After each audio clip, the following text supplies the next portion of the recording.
Hello friends, ഇന്ന് ഞാൻ വന്നിരിക്കുന്നത് അതിഗംഭീരമായൊരു അപ്ഡേറ്റാണ്. നമ്മുടെ സ്വന്തം അജിത്തിൻ്റെ മങ്കാത്ത ഇപ്പോൾ റിലീസ് ചെയ്തിട്ടുണ്ട്.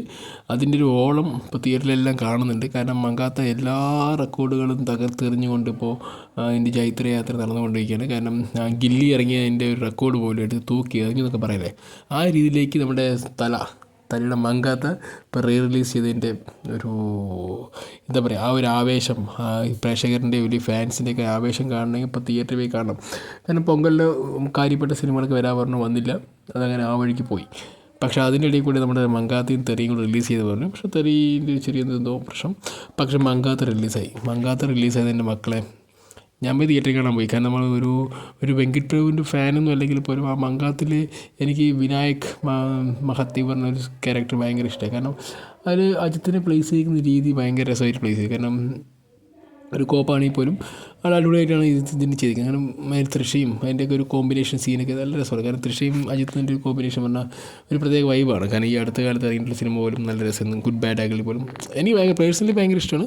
എന്നാലും മങ്കാത്ത തിയേറ്ററിൽ ഇപ്പോൾ ഉടനീളപ്പോൾ നല്ല റിവ്യൂസാണ്. കാരണം റിവ്യൂസ് പറഞ്ഞാൽ നമ്മളെല്ലാവരും ഓൾറെഡി കണ്ട് മറന്ന സിനിമയ്ക്ക് ഇത്രയും എന്തിനാണ് പ്രേക്ഷകർ പിന്നെയും കാണുന്നത് ചോദിക്കുകയാണെങ്കിൽ ഒരു ഒറ്റ കാര്യമുള്ളൂ, തല അജിത്ത് എന്നൊരു വലിയൊരു ഫാക്റ്റ് തന്നെയാണ്. തല അജിത്തിൻ്റെ സിനിമകൾ എപ്പോഴും തിയേറ്ററിലേക്ക് ഒരു ചെറിയൊരു സ്പാർക്ക് വന്നാൽ പോലും അത് ഓളായി മാറുന്നൊരു ചരിത്രമാണ് കണ്ടിട്ടുള്ളത്. കാരണം അദ്ദേഹത്തിൻ്റെ സിനിമകൾ മാക്സിമം അധികം വലിയ ഇതിനകത്താണ്. പക്ഷേ അദ്ദേഹം സിനിമ ചെറിയൊരു സ്പാർക്ക് വന്നാൽ പിന്നെ പിടിച്ചാൽ കിട്ടില്ല. കാരണം പേടവങ്ങൾ ഒറ്റ കയറ്റം കയറും. അതുപോലെയാണ് മങ്കാത്ത നമ്മൾ വെങ്കട്ട് പ്രഭുവിൻ്റെ ഒരു അടിപൊളി ഒരു സൂപ്പർ സിനിമ, അദ്ദേഹത്തിൻ്റെ ഒരു one of the best cinema എന്ന് പറയുന്നത് മങ്കാത്തയായിരിക്കും എനിക്ക് തോന്നുന്നു. കാരണം എനിക്ക് അദ്ദേഹത്തിൻ്റെ പേഴ്സണലിക്ക് ഇഷ്ടപ്പെട്ട മങ്കാത്തയാണ്. പിന്നെ അതിനുശേഷം മാനടകം ഒരു വേറെ ടൈം ബേസ്ഡ് സിനിമയൊക്കെ ആയിരുന്നു. പക്ഷേ എന്നാലും വെങ്കട്ട് പ്രഭുവിൻ്റെ ഒരു one of the best movie എനിക്ക് തോന്നിയത്, എനിക്ക് ഇഷ്ടപ്പെട്ടതും മങ്കാത്തയാണ്. മങ്കാത്തിൻ്റെ ഒരു അദ്ദേഹത്തിൻ്റെയൊക്കെ ഒരു ക്യാരക്ടറൈസേഷനും ക്യാരക്ടർ ബിൽഡ് ചെയ്തും അങ്ങനെയാണ് ഇവരിൻ്റെ ഒരു കോമ്പിനേഷൻ സീനൊക്കെ നല്ല രസമായിരുന്നു. അതിപ്പോൾ അർജുൻ വന്ന ആക്ഷൻ കിങ് അർജുനൊക്കെ ആയിട്ടുള്ളൊരു കോമ്പിനേഷൻ സീനൊക്കെ വരുമ്പോൾ ശരിക്കും ആ ഒരു കോപ്പിൻ്റെ നമുക്ക് ശരിക്കും അവസാനം ക്ലൈമാക്സിലാണ് നമ്മളെ കൊണ്ട് ശരിക്കും പറഞ്ഞാൽ വാവ് എന്ന ഫാക്റ്റിലേക്ക് എത്തിക്കുന്നത്. ആദ്യം കാണുമ്പോൾ നമുക്ക് അങ്ങനെയായിരുന്നു. ഇപ്പോൾ നമുക്ക് ഉള്ളിൽ കഥയിൽ അറിയാം. പക്ഷേ എന്നാലും ആ ബിഗ് സ്ക്രീനിൽ തലാജിത്തിൻ്റെ ആ ഒരു വേറിട്ടൊരു കഥാപാത്രത്തിൻ്റെ അഴിഞ്ഞാട്ടം കാണാനുള്ള ആഗ്രഹം കൊണ്ടാണ് തിയേറ്ററിൽ പോയത്. പക്ഷേ നല്ല രസമാണ് കാണാൻ, നല്ല രസമാണ്. കാരണം നമുക്ക് ഓൾറെഡി കഥ പരിചയമുണ്ടെങ്കിൽ പോലും നമുക്ക് ആ സിനിമ കാണുമ്പോൾ തലാജിത്തിൻ്റെയാണ് നമ്മൾ കാണുന്നത്.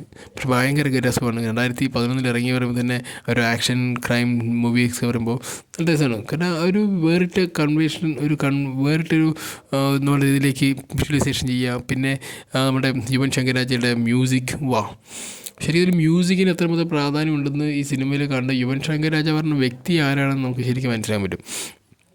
ആ ഒരു മങ്കാത്തിലെ ആ തീം സോങ് ഒക്കെ ഉണ്ടല്ലോ, എൻ്റെ മോനെ എന്തിട്ട് തൂക്കി വെച്ചിരിക്കണം.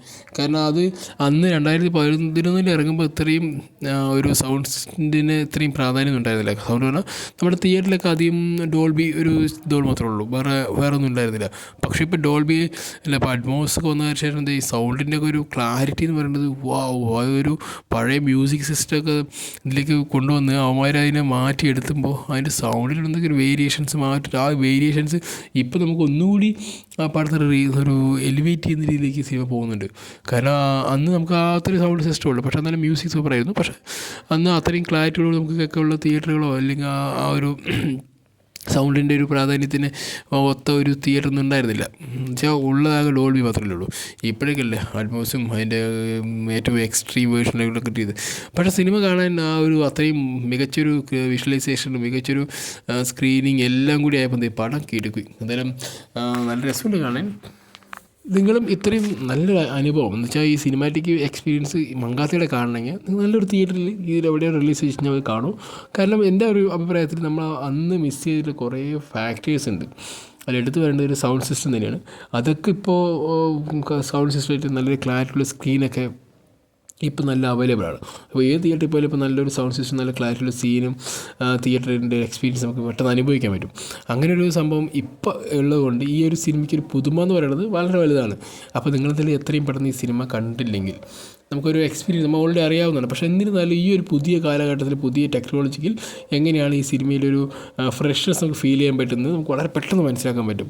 കാരണം അന്നും ഇന്നും എത്ര വ്യത്യാസമുണ്ട്. അപ്പോൾ നിങ്ങൾ എത്രയും പെട്ടെന്ന് ഈ സിനിമ കണ്ടില്ലെങ്കിൽ പോയി കാണും. നല്ല അടിപൊളി എക്സ്പീരിയൻസ് ആയിരിക്കും, ഞാനത് ഷുവറാണ്. കാരണം എനിക്ക് ഭയങ്കരമായിട്ട് ഒരു കിടക്കാച്ചി മൂവിയായിട്ട് പിന്നെയും തോന്നിപ്പോയി. കാരണം അത്രയും നല്ല സിസ്റ്റമൊക്കെ ആണല്ലോ ഇപ്പോൾ ഉള്ളത്. അപ്പോൾ എന്തായാലും നിങ്ങൾ കണ്ട് ആസ്വദിക്കൂ. ഓക്കെ ഗൈസ്, പുതിയൊരു അപ്ഡേറ്റുമായി വരുന്നവരേക്കും ബൈ, സീ യു.